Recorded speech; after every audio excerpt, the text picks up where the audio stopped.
আজিয়াদা আছে রোহিঙ্গা কমর মধ্যে একখান বেশি খুশির খবর হাজির হইলাম। দুনিয়ার মাঝে দা আছে রোহিঙ্গা আরসা হদ্দেই বারে দা আছে 4 নম্বরের মাঝে ফজ্জি মুজাহিদের মাঝে তাকতম মাঝে বুঝছো না। দোয়া করো গো ভাই আইন আর আল্লাহ আর সার বাইন ধরল্লাহ সোনা দ্বিতীয় ভিডিও। বিশ্বযুদ্ধের পর ১ নম্বর বিশ্ব শক্তি হিসাবে গ্রেট ব্রিটেন অবসারিত হয় এবং তার স্থলাভিষিক্ত হয় মার্কিন যুক্তরাষ্ট্র। বিশ্বের সবচেয়ে ক্ষমতাধর দেশ আমেরিকা ১৮০টি দেশে ৩ লাখেরও বেশি সামরিক কর্মচারী নিযুক্ত করে রেখেছে। তারা বেশিরভাগ অসহায় মুসলিম দেশগুলো দখল করে নিজেদের স্বার্থ চরিতার্থ করছে। এসব মার্কিন সেনাসহ তাদের পাচাটা আরও অসংখ্য চেলাপেলাদের রুখতেই বিভিন্ন দেশে তৈরি হয়েছে অসংখ্য ইসলামী সশস্ত্র সংগঠন। যদিও পশ্চিমা মিডিয়া যাদেরকে জঙ্গি বলে আখ্যা দিয়েছে, অথচ তারা দেশ ও মানুষের জন্যই অস্ত্র হাতে তুলে নিয়েছে। আমাদের আজকের এপিসোডে আলোচনা করব বিশ্বের বিভিন্ন দেশে থাকা 5টি ভয়ঙ্কর ও শক্তিশালী মুসলিম সংগঠন নিয়ে, যে সংগঠনগুলোর হাত ধরে বিজয় দেখতে পারে মুসলিম উম্মাহ। তো চলুন একে একে সেই সংগঠনগুলো সম্পর্কে জেনে নেওয়া যাক। Number 1, Hamas. ২০০৭ সাল থেকে ইসরায়েলে হামলা চালিয়ে গাজা উপত্যকাকে নিয়ন্ত্রণ করছে ফিলিস্তিনি স্বাধীনতাকামী সশস্ত্র গোষ্ঠী হামাস। ইসলামপন্থী এই গোষ্ঠীর মূল নাম হরকাত আল মোকাওয়ামা আল ইসলামিয়া তথা হামাস। আরবি ভাষায় হামাস শব্দের আবিধানিক অর্থ সাহস বা উদ্যম। ইউরোপীয় ইউনিয়ন এবং মার্কিন যুক্তরাষ্ট্র সহ পশ্চিমা দেশগুলো হামাসকে সন্ত্রাসী সংগঠন মনে করে। তবে অনেক সংবাদ মাধ্যম একে ইসলামী সংগঠন, বিদ্রোহী গোষ্ঠী ও স্বাধীনতাকামী সশস্ত্র বাহিনী হিসাবে উল্লেখ করে। নরওয়ে এবং সুইজারল্যান্ড সহ কয়েকটি দেশ ইসরায়েল ইস্যুতে নিরপেক্ষ অবস্থানে নেয় এবং হামাসের সঙ্গে কূটনৈতিক সম্পর্ক বজায় রাখে।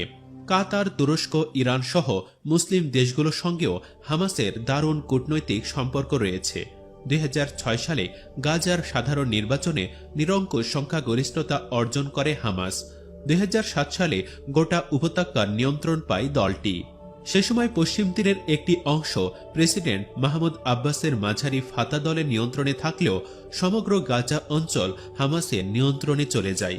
এরপর থেকে ফিলিস্তিনিদের আত্মরক্ষা ও স্বাধীনতার দাবিতে গাজা উপত্যকায় যুদ্ধ অব্যাহত রেখেছে হামাস। ২০০৮, ২০১২ এবং ২০১৪ সাল থেকে শুরু করে এখনো পর্যন্ত ইসরায়েলি বাহিনীর সঙ্গে সশস্ত্র যুদ্ধে লড়ছে দলটি। হামাসের সবচেয়ে প্রধান সমর্থক, অর্থের যোগানদাতা এবং মিত্র সংযুক্ত আরব আমিরাতের দেশ কাতার। ২০১২ সালে প্রথম রাষ্ট্রনেতা হিসাবে হামাসের সঙ্গে বৈঠক করেন কাতারি আমির শেখ হামাদ বিন খলিফা আল থানি। এ পর্যন্ত হামাসকে প্রায় $৪০০ কোটি অর্থায়ন করেছে দেশটি। এছাড়াও হামাসকে ক্ষেপণাস্ত্র সহ সমরাস্ত্র প্রযুক্তি দিয়ে সহায়তা করে ইরান। ফিলিস্তিনের অন্যান্য গোষ্ঠীগুলো হামাসকে অস্ত্র সহায়তা দেয়। সুদান এবং মিশরের মাধ্যমেও গাজায় বিপুল পরিমাণ অস্ত্র পাচার হয়ে থাকে, যে কারণে সামরিক দিক থেকেও এই সংগঠনটি বেশ অনেক শক্তিশালী। Number ২, Hezbollah. হিজবুল্লাহ আরবি শব্দ যার অর্থ আল্লাহর দল।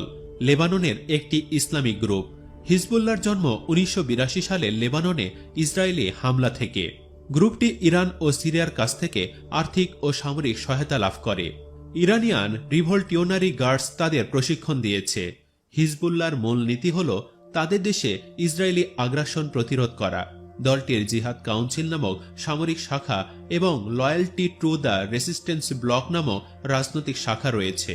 ১৯৮২ সালে ইরানের বিপ্লবী গার্ড প্রতিরক্ষা বাহিনী লেবাননে শিয়াপন্থী হিজবুল্লাহকে সংগঠিত করে। তারপর থেকেই এ গোষ্ঠী আমেরিকা ও ইসরায়েলের বিরুদ্ধে লড়াই চালিয়ে আসছে। ১৯৮৩ সালে আত্মঘাতী বোমা হামলা চালিয়ে লেবাননের বৈরুতে মার্কিন সামুদ্রিক সদর দফতর ধ্বংস করে হিজবুল্লাহ। ওই হামলায় ২৪১ কর্মকর্তা নিহত হন।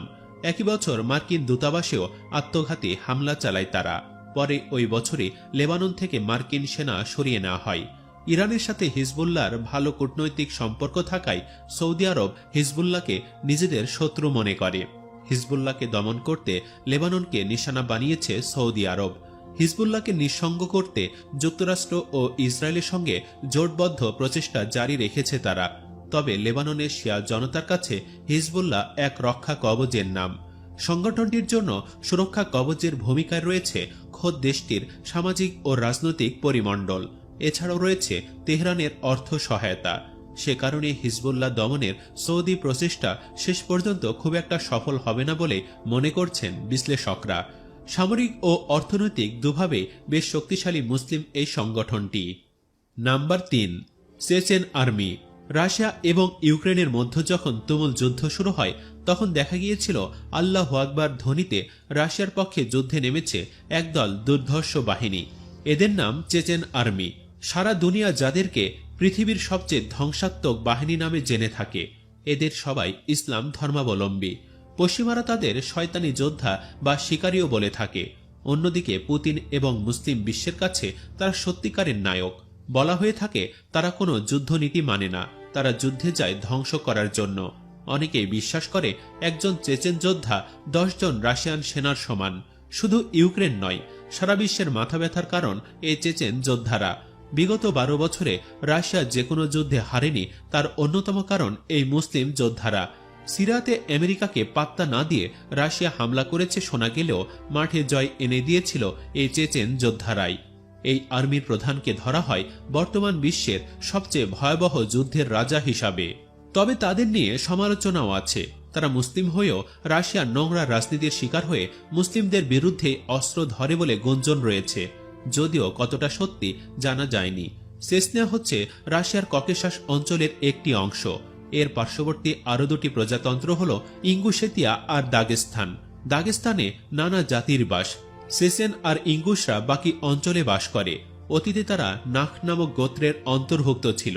উত্তর ককেশাসের এই প্রজাতন্ত্রগুলোর বেশিরভাগ মানুষ ধর্মে সুন্নি মুসলিম। 1917 এর বলশেভিক আন্দোলনের ডামাডোলের মধ্য দিয়ে চেচেনরা তাদের প্রতিবেশী ইঙ্গুশ আর দাগেস্তানের অন্যান্য জাতিগুলোর সাথে মিলে একটি স্বাধীন রাষ্ট্র গঠন করে। তাদের সহায়তা করছিল জার আমলের সেনাদল। পুতিনের সহায়তায় অর্থনৈতিক ও সামরিক দুদিক থেকেই তারা খুব সমৃদ্ধ। বিশেষ করে সাহসের জন্য তারা বেশি বিখ্যাত। Number 4, ARSA. আরসা হচ্ছে রাখাইনের একটি সশস্ত্র বাহিনী, যারা আরাকানকে মিয়ানমারের হাত থেকে উদ্ধার করার জন্য যুদ্ধ করছে। আরসার পূর্ণ রূপ হচ্ছে আরাকান রোহিঙ্গা স্যালভেশন আর্মি। মিয়ানমারের সরকারের দিক থেকে রোহিঙ্গা মুসলিমরা ধারাবাহিকভাবে যে বৈষম্য অত্যাচার নিপীড়নের শিকার হচ্ছেন, এর ফলেই এই বাহিনীর সৃষ্টি হয়। 2016 সালের অক্টোবর মাসে রাখাইনের মডুর শহরতলির 3টি পুলিশ ক্যাম্পে হামলা চালিয়ে আরসা প্রথম আবির্ভূত হয়। সে সময় 9 পুলিশ সদস্য নিহত হন।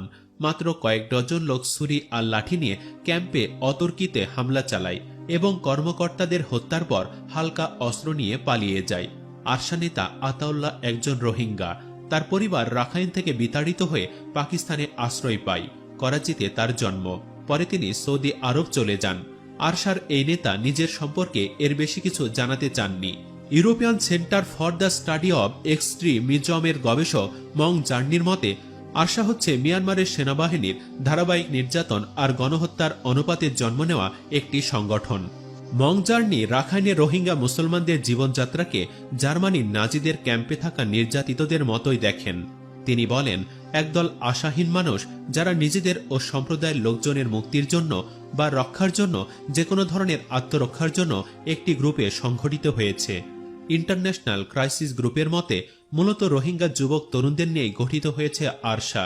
তারা আধুনিক ও আন্তর্জাতিক মানের গেরিলা যুদ্ধের প্রশিক্ষণপ্রাপ্ত। নাম্বার 5, তালেবান।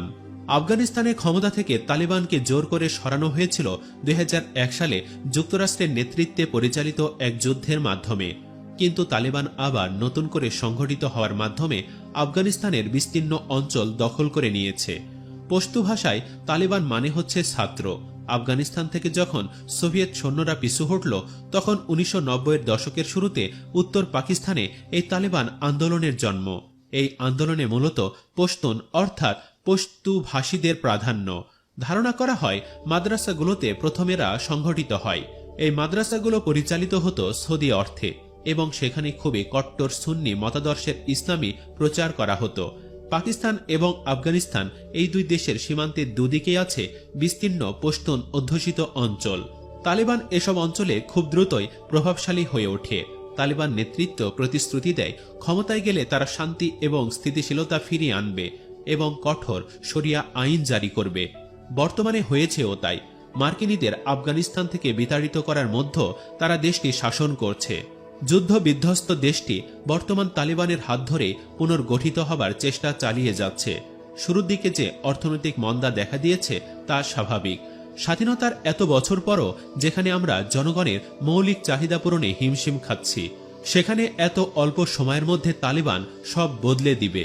সুপ্রিয় দর্শক, এই 5টি ইসলামী সংগঠন ছাড়াও বিভিন্ন দেশেই, বিশেষ করে আফ্রিকা ও মধ্য এশিয়ার বিভিন্ন মুসলিম দেশে এমন অনেকগুলো ইসলামী সংগঠন সক্রিয় রয়েছে, যাদের বেশিরভাগের লক্ষ্যই মার্কিনী বা বহিঃশত্রুর হাত থেকে তাদের জন্মভূমিকে রক্ষা করা। বাংলাদেশেও বহু ইসলামী সংগঠন থাকলেও কোনোটাই সামরিকভাবে শক্তিশালী নয়। ভিডিওতে আলোচিত এই 5টি দলের মধ্যে নৈতিকতার দিক দিয়ে কোন গোষ্ঠীটিকে আপনি সবচেয়ে বেশি পছন্দ করেন? কমেন্ট বক্সে জানিয়ে দিন যে কোনো একটি শক্তিশালী মুসলিম সংগঠনের নাম। সেই সাথে ভিডিওটিতে অবশ্যই একটি লাইক দিন এবং বেশি বেশি শেয়ার করুন।